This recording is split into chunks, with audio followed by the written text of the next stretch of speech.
უკრაინა მიპოვა იაფ-იარაღი რუსეთის ფედერაციის თავდასხმებისგან დასაცავად, რომელიც ძვირადღირებული ამერიკული პატრიოტის სისტემების შემცვლელი გახდა. უკრაინის სამხედროებმა დღეს საიდუმლო გაამხილეს. უკრაინა იყენებს ადგილობრივ რადიოელექტრონული ბრძოლის სისტემას ლიმას, რათა წინააღმდეგობა გაუწიოს რუსულ დრონებს, ფრთოსან და ბალისტიკურ რაკეტებს ძვირადღირებული გადამჭერი რაკეტების განსაკუთრებით პატრიოტის დეფიციტის ფონზე. ის მიზნებს კურსიდან აცდენს სატელიტური სიგნალების ჩახშობისა და შეცვლის გზით, რის შედეგადაც რუსული იარაღი კარგავს ორიენტაციას ან ვარდება დაგეგმილი სამიზნეებისგან შორს.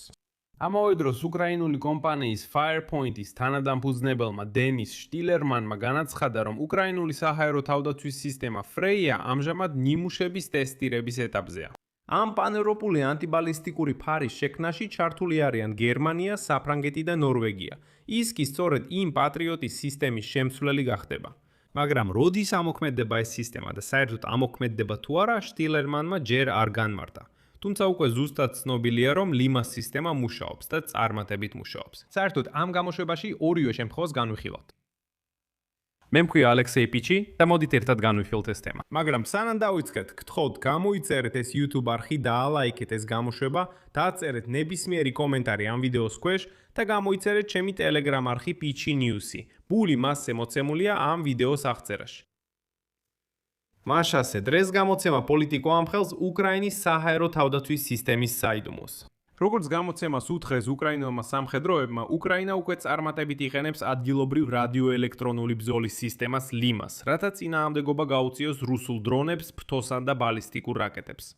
საკითხი იმაშია, რომ სისტემა იჭერს სამიზნეს და ასცილებს მას კურსიდან ჩახშობისა სატელიტური სიგნალების შეცვლის გზით, რის შედეგადაც რუსული იარაღი კარგავს ორიენტაციას ან ვარდება დაგეგმილი სამიზნიდან შორს. როგორც ლიმას ერთ-ერთმა შემქმნელმა, რომელსაც კოდური სახელი აქვს ალქიმიკოსი, ინტერვიუში პოლიტიკოს უთხრა, სისტემა იყენებს ჩახშობასა და სპუფინგს. ეს არის კოორდინატების შეცვლის ტექნოლოგია, როდესაც რუსული რაკეტები და დრონები იღებენ კალბმონაცემებს თავიანთი რეალური მდებარეობის შესახებ. რის გამოც ისინი ვარდებიან მინდვრებში, რადგან რაკეტის ან დრონის ტვინი ფიქრობს, თითქოს უკვე მიაღწია მიზანს. ლიმას სისტემა შექმნა კომპანიამ Cascade System. ეს არის უკრაინული თავდაცვითი სტარტაპი, რომელიც რეგისტრირებულია ამერიკის შეერთებულ შტატებში. ლიმა გავლენას ახდენს რუსების სანავიგაციო სისტემებზე. თუმცა თუ სატელიტური სიგნალი დაბლოკილია, რაკეტებს მაინც შეუძლიათ ინერციული სანავიგაციო სისტემით მოძრაობის გაგრძელება, მაგრამ ასეთ შემთხვევაში მათი სიზუსტე მნიშვნელოვნად მცირდება. საქმე იმაშია, რომ GPS-ის მხარდაჭერის გარეშე ცდომილება შეიძლება იყოს დაახლოებით 2 კილომეტრი ხოლო 100 კილომეტრ ფრენაზე, ხოლო სპუფინგის დამატებითი გამოყენება კიდევ უფრო ზრდის გადახრას. პოლიტიკოში აღნიშნავენ, რომ ლიმას სისტემა უკრაინის საჰაერო თავდაცვის სისტემის მნიშვნელოვან ნაწილად იქცა, სწორედ ტრადიციული გადამჭერი რაკეტების მაღალი ღირებულების გამო. ერთი ლიმას სისტემის ღირებულება მოდიფიკაციის მიხედვით 3 მილიონი გრივნამდეა. ეს დაახლოებით ტოლია ერთი პატრიოტის PAK-3-ის რაკეტის ღირებულებასთან. კომპანიის შეფასებით დიდი ქალაქის დასაცავად ასეთი 30-დან 100-მდე დანადგარია საჭირო. ითხოვინებიან, რომ სამხედროებმა ლიმას სისტემა ჯერ კიდევ 2024 წლის ზაფხულში დაიწყეს გამოყენება, ხოლო 2025 წლის ოქტომბრიდან მისი გამოყენება გააფართოვეს სამოქალაქო ინფრასტრუქტურის დასაცავად. როგორც კომპანიაში Cascade Systems აღნიშნეს, ბოლო 18 თვის განმავლობაში სისტემამ გავლენა მოახდინა 20,000-ზე მეტ რუსულ დრონზე, როგორიცაა შაჰედი, ასევე ათეულობით ფრთოსან და ბალისტიკურ რაკეტაზე. კომპანიამ უკრაინის სამხედროებს უკვე 400-ზე მეტი ასეთი სისტემა მიაწოდა. უკრაინის სახმელეთო ჯარების რადიოელექტრონული ბრძოლის სამმართველოს უფროსმა მაქსიმ სკორეცკიმ განაცხადა, რომ ლიმის უახლესი ვერსიები ეფექტურად ებრძვიან ბალისტიკურ რაკეტებს, რომლებიც რუსეთის თანამგზავრო სისტემას გლონას იყენებენ. ბოლო რამდენიმე თავდასხმის დროს რაკეტების მოთხოვება მოხერხდა და როგორც სკორეცკი ხვდება, სისტემამ ამ რაკეტებს აჩვენა, თითქოს ისინი უკვე პერუში მიფრინავდნენ. შესაბამისად, რაკეტა გიჟდებოდა და უბრალოდ ვარდებოდა, რადგან ვერ ხვდებოდა საერთოდ სად იმყოფებოდა. გარდა ამისა, უკრაინელმა ინჟინრებმა იპოვეს გზა, როგორ აუარონ გვერდი ახალ რუსულ ჩახშობისგან დაცვის სისტემებს. სისტემა ლიმამ კურსიდან გადაჰყავდა თუნდაც პლანირებადი ავიაბომბები. და საქმე იმაშია, რომ თუ კი გეგმიური ბომბა მიზნიდან დაახლოებით 20 მეტრით გადაუხვევს, ეს უკვე ნიშნავს, რომ მიზანი კვლავ დარჩება. და პოლიტიკაში აღნიშნავენ, რომ რუსეთი რეგულარულად ანახლებს თავისი რაკეტებისა და დრონების დაცვას, ხოლო უკრაინელი ინჟინრები იძულებულნი არიან ყისიერად მოიფიქრონ, როგორ აუარონ ამ დაცვას გვერდი. 2025 წლის დასაწყისში რუსებმა თავიანთი დრონები და რაკეტები ახალი ანტენებით კომეტათი განაახლეს. მათ მიიღეს გაუმჯობესებული დაცვა რადიოჩარევისგან, რის გამოც ძველი უკრაინული ჩამხშობები აღარ იყო ეფექტური მათ წინააღმდეგ. და სწორედ მაშინ ლიმას სისტემა საშუალად მოვიდა. გამოჩნდა განახლებული სისტემა ლიმა კვანტი, რომელიც ახლა აერთიანებს სპუფინგს და ახალ მაღალსიხშირიან სიგნალებს, რომლებიც რუსულ კომეტას სრულად აბნევენ. მაგრამ რადიოელექტრონული ბრძოლის სისტემების გარდა დღეს გაჟღერდა ანონსი კიდევ ერთი უკრაინული საჰაერო თავდაცვის სისტემის გამოჩენის შესახებ.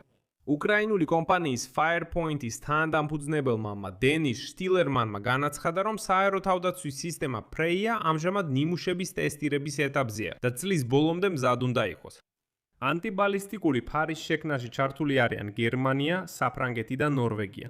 ამის შესახებ შტილერმანმა აღნიშნა განაცხადა უკრაინის უმაღლესი რადის საგამოძიებო კომისიის ხდომაზე, რომელიც მიდასის საქმეს ეხმესეხებოდა.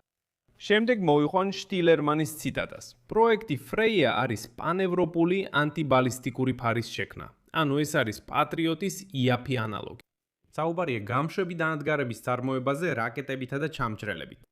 დეტალები ჯერჯერობით მეტი არ არის, მაგრამ შეგახსენეთ, რომ ჯერ კიდევ აპრილის დასაწყისში სწორედ შტილერმანი იუცხებოდა, რომ Firepoint მოლაპარაკებებს აწარმოებდა ევროპულ კომპანიებთან ახალი საჰაერო თავდაცვის სისტემის წარმოების დაწყებაზე. მაშინ მან განმარტა, რომ განვითარების მიზანი ბალისტიკური რაკეტის ჩამოგდების ღირებულების $1 მილიონ ქვემოთ დაყვანაა. დაამატა, რომ თუ ეს მოხდება, ეს საჰაერო თავდაცვის გადაწყვეტილებებში თამაშის წესების შეცვლა იქნება. ასე რომ ნახოთ. აქ აღნიშნავ, რომ ეს ჯერჯერობით მხოლოდ ანონსია, ხოლო რაც უკვე გვაქვს, რა თქმა უნდა, ეს არის სისტემა ლიმა, რომელიც უკვე ეფექტურად მუშაობს რუსული დრონებისა და რაკეტების დეზორიენტაციისთვის.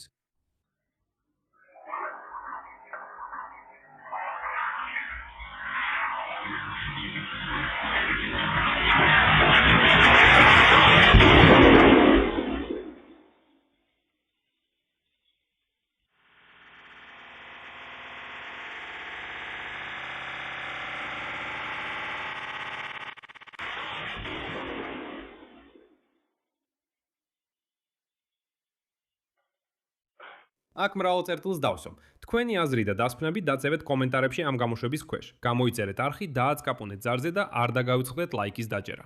თუ გსურთ მხარი დაუჭიროთ ამ YouTube არხის მუშაობას, ეს შეგიძლიათ გააკეთოთ ნებისმიერი შემოწირულობით. ამ ვიდეოს აღწერაში მითითებული ბულებისა და რეკვიზიტების მეშვეობით, ან თქვენს ეკრანებზე მოცემული QR კოდის საშუალებით. მადლობელი ვიქნებით თქვენი ნებისმიერი მხარდაჭერისთვის. ამით ყველაფერი დასრულდა. იზრუნეთ საკუთარ თავზე. ყველას მშვიდობით.